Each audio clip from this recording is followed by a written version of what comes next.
Palju õnne Mari-Liis Mõttus Alutaguse 6. rattamaratoni võidu puhul. Aitäh!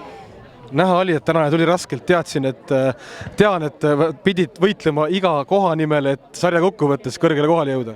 Ja täpselt nii oli, et kuna alguses Janellel ma nägin, et vist kett läks, siis ma mõtlesin küll, et issand, kas tõesti nii lihtsalt see tulebki.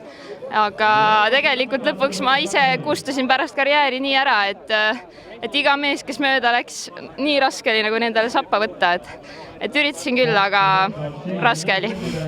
No hetkel ei ole veel tegelikult sarja kokkuvõttes midagi selge, sellepärast et punktid on arvutamisel nii-öelda ja jätame selle põnevuse veidi aja pärast, saame seda teada, natuke kõrbeme veel, aga kuidas ise tunned, et kas tuli ei tulnud? Ausalt öeldes ma ei kujuta mitte midagi ette, et tore on, et nii põnevaks asja tegime, aga samas oleks ikkagi tahtnud finišisse tulla juba teadmisega, et võit on kotis, aga vaatame.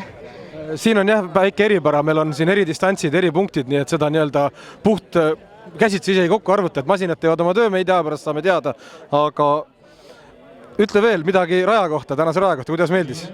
Ei, rada ise oli väga vahva, et see karjääri osa fulliga on vägagi nauditav, aga lihtsalt ise ei olnud endas seda sõidumeest, et siis ei saanud seda viimast 15 kilti väga enam nautida, et pigem oli nii, et ootasin ainult, kuni see lõpp tuleb.